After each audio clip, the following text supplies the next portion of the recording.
बागेश्वर की गिरफ्तारी की मांग कर रही है आरजेडी, क्या कहेंगे इस पर? बाबा बागेश्वर है वो सनातन धर्म को उजागर करने की कोशिश में लगे हुए हैं। आज भी बीमारू स्टेट क्यों कहा जाता है बिहार को, लेकिन ये झूठ बोलते हैं और इनका नाम है बीजेपी वालों ने रखा था पलटू चाचा। ये बिजनेसमैन बागेश्वर है, राजनीतिक बिजनेसमैन, राजनीतिक दलाल बागेश्वर बाबा है। वो बाबा नहीं है, वो पाखंडी बिजनेसमैन है। नमस्कार, मेरा नाम है ब्यूटी गिरी और आप देख रहे हैं न्यूज वॉच भारत। बिहार में विधानसभा चुनाव होने हैं और इसको लेकर जी तोड़ तैयारियां शुरू हो चुकी है। बिहार जिसे कहा जाता है कि यहाँ के लोग जाति देखकर वोट देते हैं, अब वहाँ धर्म की राजनीति शुरू हो गई है। एक तरफ बाबा बागेश्वर की कथा चल रही है, दूसरी तरफ आरजेडी के नेता उनकी गिरफ्तारी की मांग कर रहे हैं और ये साफ कह रहे हैं कि धर्म के आधार पर लोगों को बांटना गलत है। वहीं बाबा बागेश्वर कहते हैं कि अगर हमें रोकोगे आने से तो हम यहीं अपना अड्डा जमा लेंगे, यहीं मठ बना लेंगे और मरने के बाद यहीं पैदा हो जाएंगे। जितनी बार रोकोगे उतनी बार आएंगे।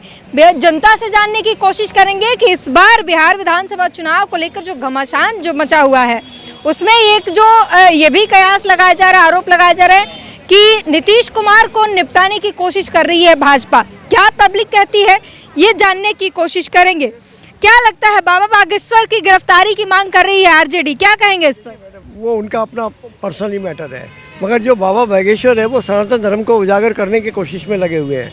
पूरी तरह से बन जाए सनातन धर्म। देखिए आज हर स्टेट का जो मामला है, हर कंट्रीज़ का मामला है। मुस्लिम कंट्री कितनी है? आज हमारे हिंदुस्तान की कंट्री कहाँ है? हिंदुओं की कंट्री कौन सी है? आप ही बताइए, कोई है? वो भी यही बात कर रहे हैं आप भी कि हिंदुओं का निकाल दिया जाए तो कोई नहीं अपनाएगा उन्हें। कौन अपनाएगा? वही बात कह रहे हैं ना। आज हमारे देश के अंदर जितनी भी कंट्रीज़ हैं सब कहीं ना कहीं मुस्लिम ही है, भाई यही है। आज जो हमारे ऊपर एक बोझ पड़ा है वो भी एक है और जबरदस्ती के भी एक जो पहले देश आज़ाद से पहले एक वर्ग को बहुत तरह उन्नति देने की कोशिश करी, सिर्फ वोट बैंक की नीति से। बाकी यही है। अब रही बिहार की बात पे, बिहार में क्या है, लालू जैसे ने क्या सत्यानाश किया है। आप ये लगा लो, आज कोई इंडस्ट्री, सारे बिहार के लोग कैसे बाहर निकल के जाते हैं, किस लिए लाते? जॉब के लिए। कोई इंडस्ट्री है नहीं। आज उनकी मेहनत नहीं सब कुछ रंग लेके आई है और सारा कुछ रंग लेके आई है। तो ये रंग लेके आई है, सब कुछ लेके आ रही है। आज बिहार के बच्चे बहुत मेहनती भी हैं जो बाहर जाके अपना काम कर रहे हैं और अपनी फैमिली का भी डेवलपमेंट कर रहे हैं और खुद भी अपना डेवलपमेंट कर रहे हैं। अगर कौन जाना चाहता था? आरजेडी आरोप भी लगा रही है कि नीतीश को निपटा देगी, भाजपा जो है नीतीश कुमार को निपटा देगी। नहीं, भाजपा ये सब कहने की बात है, निमटना तो एक दिन सबको है। लालू का कौन सा निमटे के बिहार रह जाएगा? उनका करियर खत्म, जो राजनीति से हटा दिया जाएगा। कुछ सुनो मेरी बात, लालू के टाइम में क्या हुआ था? पूरी राजनीति हुई थी। 22 शुगर मिलते कहाँ चले गए? समझे ना। बहुत बड़ा एक ग्रुप था वो भी चला गया। डालमिया ग्रुप था वो भी एक ग्रुप ने रहने दिया, सबको बेच के रेल को बेच के खा गया। समझे ना, चारा खा के बैठ गया। तो पैसा कहाँ से आया? क्यों नहीं आज गवर्नमेंट में? मैं तो कहता हूँ गवर्नमेंट में भी इसके ऊपर एक्शन लेना चाहिए था कि पैसा कहाँ से आया। एक आदमी, एक मामूली टीचर या प्रोफेसर है और उसके पास में आज इतना पैसे की करोड़ की हो जाए तो ये सब ये क्या है? अब रही उसके लड़के, उसके लड़के को क्या है? एक 9वीं पास होने में फ़र्क नहीं है। आज एक इंटरनेशनल में काम करना, बात करना मजाक बात नहीं रहेगी, चाहे वो स्टेट हो चाहे कंट्रीज हो। तो ये चीज़ है, आगे रही है, बहुत मुश्किल का सामना करने पड़ेगा और हर स्टेट चाहता है कि डबल इंजन की सरकार बने। चलिए, इन्होंने बड़ी बात कही। क्या 9वीं पास ही सफल हो रहे हैं नेता। चौथी पास और 9वीं पास। देखो अभी ये कह रहे हैं, इतनी तारीफ कर रहे हैं बिहार की, जो आज से 20-25 साल पहले था वही है। तो स्पेशल पैकेज क्यों मांग रहे हो? इसका मतलब बिहार को क्या बीमारू स्टेट क्या माना जाता है? आर्थिक रूप से माना जाता है। नीतीश कुमार भी कह रहे हैं कि जो 2005 में था बिहार और आज जो बिहार है बहुत अंतर है। वैसे ही है, फिर स्पेशल पैकेज क्यों मांग रहे हैं अगर तरक्की हुई है तो? अभी प्रधानमंत्री जी गए थे, 1.25 लाख करोड़ दूं, कितना दूं, क्यों दूं? तो बिहार में इसका मतलब है ना रोजगार है, ना वो अपना इनकम है, कुछ नहीं है ना। तो सुरक्षा तो है, लोगों की जिंदगी की सुरक्षा। क्या सुरक्षा? सुरक्षा तो हर जगह, कहाँ पे नहीं है बताओ? सुरक्षा तो गवर्नमेंट ऑफ इंडिया का देने का हक है ना। और कौन सी सुरक्षा है?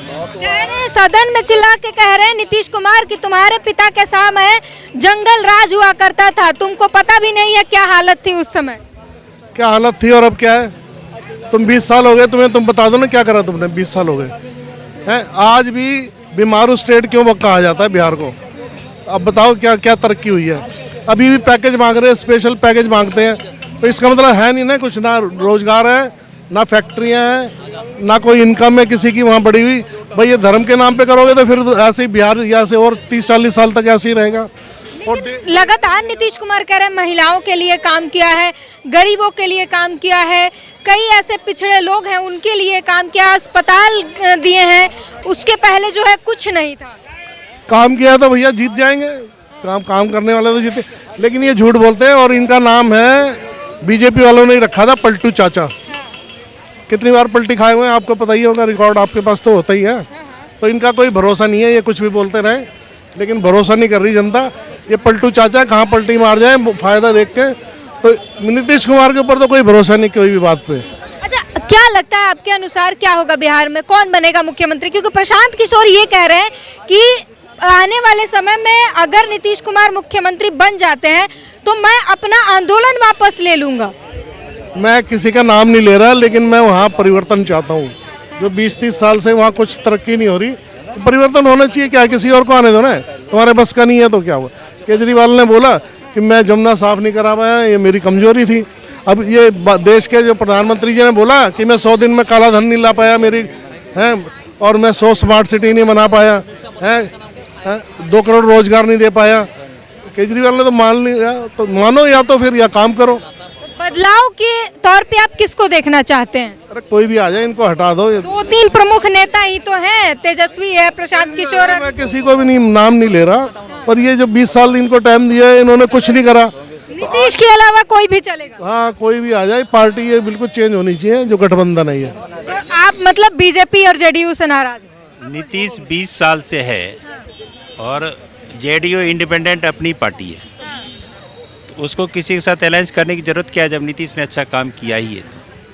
सीटें भी तो महत्वपूर्ण होती हैं, सीटें भी तो जरूरी हैं सरकार बनाने के लिए। यही तो पूछ रहा हूँ कि बीजेपी क्या है नहीं है, उसको मैं सवाल नहीं करता बीजेपी से।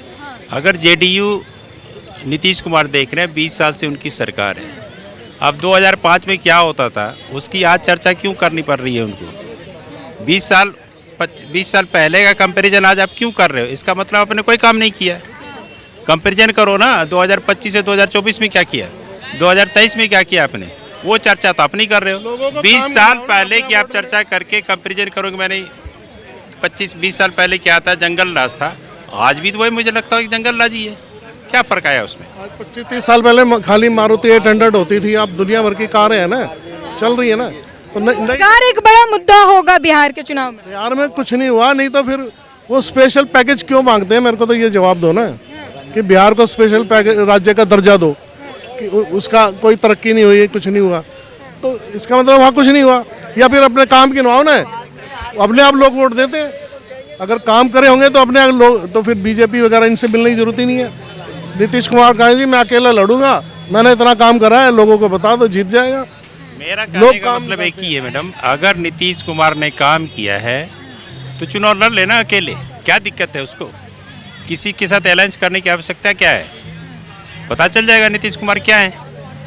अब दल बदल के पलटू राम कभी इधर कभी उधर कभी उधर कभी उधर कर करके आप मुख्यमंत्री की कुर्सी चाहते हो, तो ये तो आप लालच हो, आप लालच करते हो। अब जनता उखाड़ फेंकेगी, अब बिल्कुल जनता उखाड़ फेंकेगी, क्योंकि नीतीश कुमार की क्रेडिबिलिटी खत्म हो चुकी है, 100% खत्म हो चुकी है। लोग उनके कोई भी ऊपर आए, लेकिन भरोसा ये नहीं हटना चाहिए। 20 साल बहुत होता है। ठीक है, तो दिल्ली में है और दिल्ली की जनता से जानने की कोशिश भी कर रहे हैं और ये साफ कह रहे हैं कि उनके अंदर जो है लालच है और इस वजह से अब जनता उखाड़ फेंकेगी। सर क्या कहेंगे, बाबा बागेश्वर को गिरफ्तार करने की मांग चल रही है बिहार में, गोपालगंज में उनकी कथा चल रही है, आरजेडी के लोग कह रहे हैं कि इन्हें गिरफ्तार कर लेना चाहिए, क्या कहें? देखो, बागेश्वर बाबा जो पर्चा खोल के देख लेते हैं, वो पर्चा खोल के देख लें कि मैं गिरफ्तार होऊंगा या नहीं, मेरे लिए सही बोल रहे हैं या नहीं, पर्चा खोल दें अपना। वो तो कह रहे हैं हमें आने से रोकोगे, दोबारा आऊंगा, फिर रोकोगे, फिर आऊंगा, यही मठ बना लूंगा। तो पर्चा खोल लें ना बाबा, कि भाई ये क्यों रोक रहे हैं मुझे, जो बोले उनके पर्चा खोल के देख लें कि भाई ये क्यों बोले, उन पर कार्रवाई करें। बाबा बागेश्वर श्राप दे दें उनके लिए, बाबा बागेश्वर कुछ भी कर सकते हैं। ये बिजनेसमैन बाबा बागेश्वर है, राजनीतिक बिजनेसमैन, राजनीतिक दलाल बागेश्वर बाबा है। जैसे बाबा रामदेव था ना, बाबा रामदेव था, वो भी स्वदेशी के नाम पे आज वो बिजनेसमैन बाबा रामदेव बन गया है। ऐसे ही ये बाबा बागेश्वर बिजनेसमैन बागेश्वर है। ये बाबा है कि हम राजनीति करने नहीं आए हैं, राम कथा करने। ये बागेश्वर बाबा जो बिजनेसमैन बाबा है, इसका कोई उससे राम कथा से और उससे मतलब नहीं है। राम कथा से मतलब तो ये दुनिया के पर्चे खोलते हैं, तो अपना पर्चा क्यों नहीं खोल के देख लेते? अपना पर्चा खोल के देख लें कि भाई मुझे क्यों रोक रहे हैं। ये तो बाबा बागेश्वर को मालूम होगा ना क्यों रोक रहे हैं, उसका इलाज कर ले बाबा बागेश्वर। जाहिर तौर पर लगातार जो है जनता ये साफ कह रही है बाबा बागेश्वर का जो है गोपालगंज में आना और आरजेडी का ये मांग करना कि इनको गिरफ्तार करना चाहिए। वहाँ बिहार जो है जाति के लिए जाना जाता है, जाति आधारित वोट के लिए जाना जाता है। अब ये कहा जा रहा है कि बाबा बागेश्वर के आने से हिंदुत्व की राजनीति होगी, जातियाँ जो है आपस में इकट्ठित होकर फिर हिंदू बनकर वोट करेंगी। क्या होगा ऐसा? देखो, जातियों की राजनीति तो हमारे देश के प्रधानमंत्री मोदी जी भी करते हैं। वो भी कहते हैं कि मैंने इतने ओबीसीओं को मुख्यमंत्री बना दिया, इतने एससी को मंत्री बना दिया, इतने एसटी को मंत्री बना दिया। तो बाबा बागेश्वर भी करे तो कोई वो नहीं है इसमें। और वो बाबा नहीं है, वो बिजनेसमैन है, उसे कोई राम दाम से मतलब नहीं है, बिजनेस से मतलब है। उसका धंधा चल रहा है, वो अच्छा है। वो उसे जो राख से इलाज कर रहे थे बाबा, वो हॉस्पिटल बना रहा है बाबा। क्यों नहीं उस राख से इलाज कर रहा? वो तो राख से इलाज कर रहा था ना। इसमें आपके लिए फिर यही उठाया जाता है कि चलो आप लोग जो हैं नफरती मानसिकता के लोग हैं, क्योंकि इंसान एक कैंसर हॉस्पिटल खोल रहा है तो फिर आप लोग कहते हैं कि चमत्कार कर दो। हाँ, देखो बाबा रामदेव ने योग करते करते जो 10 रुपए की आयुर्वेदिक की दवाई मिलती थी ना, वो 100 रुपए की दवाई कर दी। जो 10 रुपए की दवाई जो कंपनियां देती थी, हमदर्द और दूसरी कंपनी गुरुकुल कांगड़ी वगैरह, वो आज 100 रुपए की मिलती है। जितना महंगाई कभी नहीं आयुर्वेदिक दवाई पे बढ़ी, वो बाबा रामदेव के आने से बढ़ी दवाई। वही बाबा जो योग से करता था इलाज, योग से इलाज करता था बाबा, आज वो आयुर्वेदिक की सबसे बड़ी कंपनी बन गया है दवाई बेचने में। जो उसने हॉस्पिटल बनाया है ना वहाँ पर हरिद्वार में पतंजलि का, वो 7 स्टार होटल फैले, वो चैरिटी के नाम पे 7 स्टार होटल फैले बाबा रामदेव का। वो भी स्वदेशी, वो भी बाबा के नाम पे आया था। यही बाबा जो है राख से इलाज करता था, पर्ची खोल के इलाज करता था। आज कैंसर का बना रहा है, आज कैंसर के हॉस्पिटल बना रहा है ना। तो जब ये कैंसर के इलाज जो है पर्ची खोल के कर देता है, तो उस पैसे को वहाँ क्यों खर्च कर रहा है? उस पैसे से गरीबों को बांट दे। इलाज तो ये पर्ची खोल के ही कर सकता है ना बाबा। बाबा बागेश्वर राख दे के इलाज कर देता है कैंसर का, पर्ची खोल के इलाज कर देता है। तो फिर कैंसर हॉस्पिटल में क्यों पैसा लगा रहा है? वहाँ पैसा लगाने की जरूरत ही नहीं है। फिर ये भी तो कहा जाता है कि वो इलाका, मध्य प्रदेश का वो इलाका जहाँ कोई जाता नहीं था, उसका इतना विकास कर दिया बागेश्वर बाबा ने। मैडम, जो काम पर्ची खोलने से, लोगों को रोजगार मिल गया, जो पर्ची खोलने से काम हो रहा है, उसमें पैसा बहाने की जरूरत क्या है? लोगों को रोजगार तो दिया, क्या जरूरत है? जो काम पर्ची खोलने से हो रहा है उसके लिए दूसरे काम की जरूरत क्या है? बाबा बागेश्वर पर्ची खोल के सब काम कर देता है। तो वही, मैं मरीज हूँ, मेरी पर्ची खोल के मुझे इलाज करते, क्यों मैं वहाँ हॉस्पिटल में भर्ती हूँगा? क्यों भर्ती हूँगा? क्यों लोगों को बेवकूफ़ बना रहे हैं वहाँ हॉस्पिटल के नाम पे?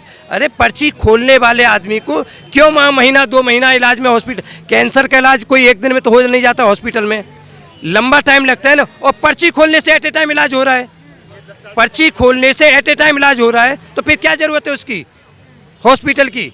हॉस्पिटल बनेगा, आज जड़ जमी है उसकी, साल 2 साल 4 साल में बन के तैयार होगा। फिर डॉक्टर आएंगे, स्टाफ आएगा, पेशेंट जाएगा, उस पेशेंट का महीने 2 महीने 4 साल 6 महीने में इलाज होगा, और वहाँ पर्ची खोल के इलाज हो रहा है। तो क्यों उस पैसे को खर्च करे? टाइम को बर्बादी है ना, समय की बर्बादी है। आपके लिए एक आखिरी सवाल, बाबा बागेश्वर गोपालगंज गए हैं, क्या लगता है क्यों गए हैं और उनके जाने से क्या असर होगा?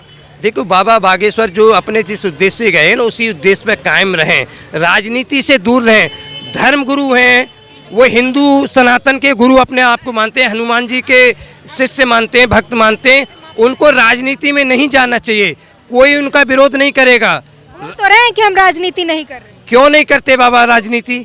बोलते हैं ना, हिंदू मुस्लिम करते हैं ना, क्यों करते हैं? वो बाबा को नहीं करना चाहिए। हिंदू मुसलमान नहीं करते। देखो, भगवान जब हम बोलते हैं परमात्मा एक है, ईश्वर एक है, उसी ईश्वर ने हिंदू को बनाया है, उसी ईश्वर ने मुस्लिम को बनाया है, उसी ने ब्राह्मण को बनाया है, उसी ने हरिजन को, जाट को, सभी जातियों को बोलते हैं ना। फिर वहाँ क्यों भेदभाव करते हो? वहाँ क्यों भेदभाव करते हो? वहाँ भी सभी को एक जैसा रहने दो ना। जब ऊपर वाला जिसको बाबा बागेश्वर मानता है और वो भेदभाव नहीं कर रहा, तो बाबा बागेश्वर क्यों भेदभाव करता है? लेकिन कह रहे हैं कि जिस दिन मुसलमानों को कहीं से निकाला जाएगा, 65 देश हैं, हिंदुओं के लिए देश नहीं है। क्या नहीं है? मुसलमानों को अगर कहीं से निकाल दिया जाए तो 65 देश उसका स्वागत करेगा। ईसाइयों को निकाला जाए तो कई ऐसे देश हैं जो स्वागत करेंगे, लेकिन हिंदुओं को कहीं से निकाला जाए कोई स्वागत नहीं करेगा, कोई नहीं। बागेश्वर बाबा ये बोलता है कि हिंदुओं का भगवान अलग है, मुसलमानों का भगवान एक है। भगवान एक नहीं है, परमात्मा एक नहीं है। क्या परमात्मा दो हैं? बागेश्वर बाबा ये बोलता है कि आपके परमात्मा दो हैं? परमात्मा एक है ना। हिंदू का भी परमात्मा एक है, मुसलमान का भी परमात्मा एक है। फिर क्यों करते हैं कि हिंदू यहाँ रहे, मुसलमान वहाँ चले जाएं? जब परमात्मा एक है, देश अलग, परमात्मा को कोई प्रॉब्लम नहीं, भगवान को कोई प्रॉब्लम नहीं, देश बॉर्डर में बटा हुआ है। जब भगवान को कोई प्रॉब्लम नहीं है, भगवान का भक्त है ना बागेश्वर, जब भगवान को कोई प्रॉब्लम नहीं है, कोई परेशानी नहीं है हिंदू से, मुसलमान से, छोटी जाति से, बड़ी जाति से, गरीब से, अमीर से, तो बाबा को क्यों परेशानी हो रही है? वो बाबा नहीं है, वो पाखंडी बिजनेसमैन है। तो बिहार में सियासत गर्म है और ऐसे में बाबा बागेश्वर का बिहार की धरती पर जाना, गोपालगंज में जाना और वहां पर कथा कहना, एक तरीके से इनडायरेक्ट हिंदुओं को एकत्रित करना। अब आपको आंकड़े बता दें तो अति पिछड़ा जो है बिहार में वो 36% है, वहीं ओबीसी की संख्या जो है वो 27% है। इन दोनों को मिला देने पर 63% हो जाती है सिर्फ ओबीसी और अति पिछड़ा की संख्या, जो एक साथ अगर वोट करते हैं तो सरकार बनाने की ताकत रखते हैं। और इसीलिए ये बाबा बागेश्वर का बिहार में जाना, हिंदू हिंदू करना, एक तरह से बीजेपी जिस तरीके से कहती है कि एक रहेंगे तो सेफ रहेंगे, उसी का इनडायरेक्ट एक इशारा है और हिंदुओं को एकत्रित करना है ताकि जाति से परे हटकर लोग वोट करें और इसके बाद बिहार में आने वाले विधानसभा चुनाव में परिणाम जो मनचाहा आ सके, इसकी कोशिश है। बहरहाल इस पूरी बातचीत पर अपनी प्रतिक्रिया जरूर दीजिए। कैमरामैन संतोष के साथ ब्यूटी गिरी, न्यूज़ वॉच भारत।